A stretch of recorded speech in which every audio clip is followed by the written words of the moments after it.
Hi, my name is Caroline, and I'm one of the infection control practitioners here at Holland Bloorview.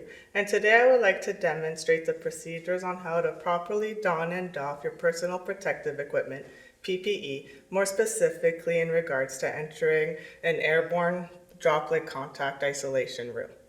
Before jumping into the demonstration of donning and doffing your PPE, first I'd like to review the type of equipment that you may require to wear in order to protect yourself.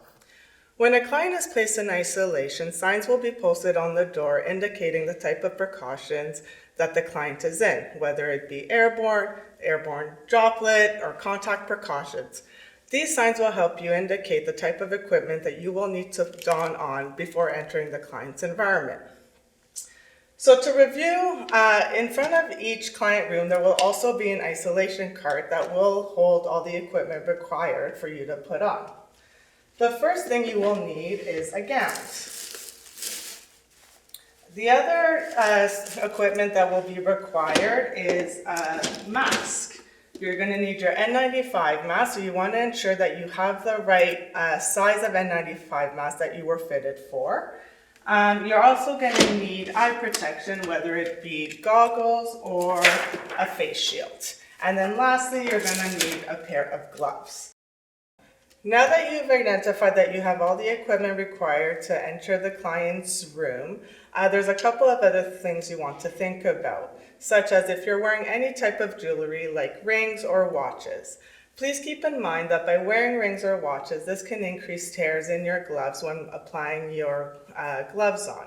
And also when doing your hand hygiene before donning your PPE, you may not be able to clean the skin under that jewelry properly, nor dry it properly. So you want to ensure you remove those.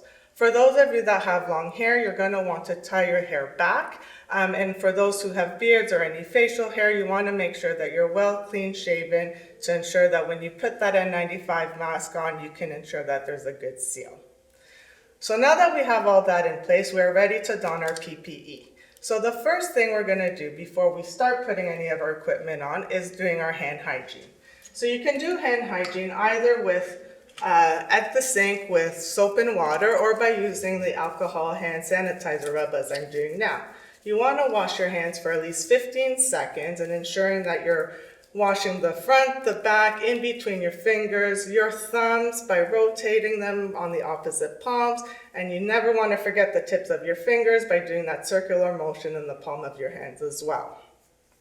And then in the end, just keep rubbing it until everything, all the hand sanitizer is dry. So now that our hand hygiene is done, we're going to start donning our PPE. The first step to your PPE is going to be to put your gown on. For the gown, what I like to do first is unfold it and open it up and inspect the gown to make sure that there are no holes or tears or any straps missing. Once that's established, we can now don our gown on. You're going to open it up, put your arms through the sleeves, bring it over your head. You will notice that on the sleeves there are thumb holes for your thumbs. This will be important later on when you put on your gloves to ensure that seal of no skin exposure. You want to wrap your gown around you and grab the ties to be able to tie your gown.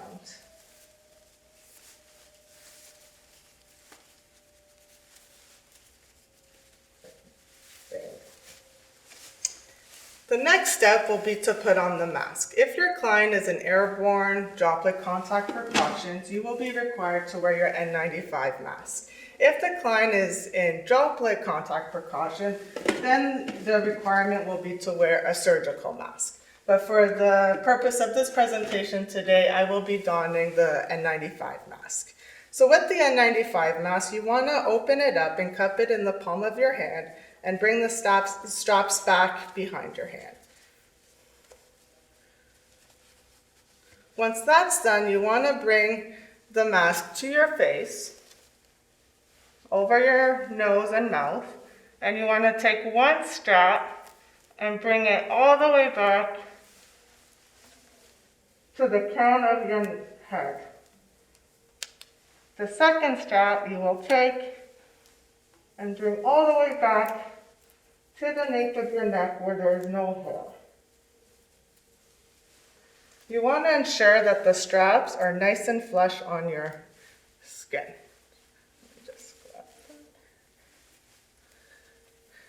So now that that is placed, we're now ready to mold our mask onto our face. The molding procedure is really important because that is where you can ensure that you have a good seal. So you're going to take 2 fingers on either side and really mold along your nose on your face. And you want to go around and make sure you have a good seal. Once the molding is done of your mask, you want to check the seal. So by checking the seal, you're going to exhale by putting your hands above your mask and feeling for any air leakage. If you do feel any air leakage, at that moment you want to readjust your mask and then redo the air leak check or the seal check. So now I'm good. So now I'm ready to move on and put on my eye protection. So you can either wear goggles, and to apply the goggles, you would simply just put your goggles on. Please remember that if you do wear eyeglasses do not count as eye protection. Therefore, your goggles will need to go above your eyeglasses. If you choose, you can also wear a face shield. There's padding in the front of the face shield that goes to your forehead, and then the strap will go around your head. The important thing with the face shield is ensuring that it is coming down along your face below your mask. Now that we have our eye protection on, the last thing we need to do is put our gloves.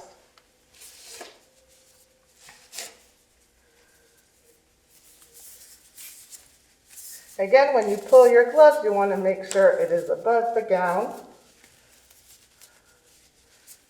And this is where the thumb holes come in handy to avoid the gown riding up your arm and to ensure you have that good seal so there is no skin exposure. So now we're gowned up and we are ready to go into our client's room to provide the care that is required.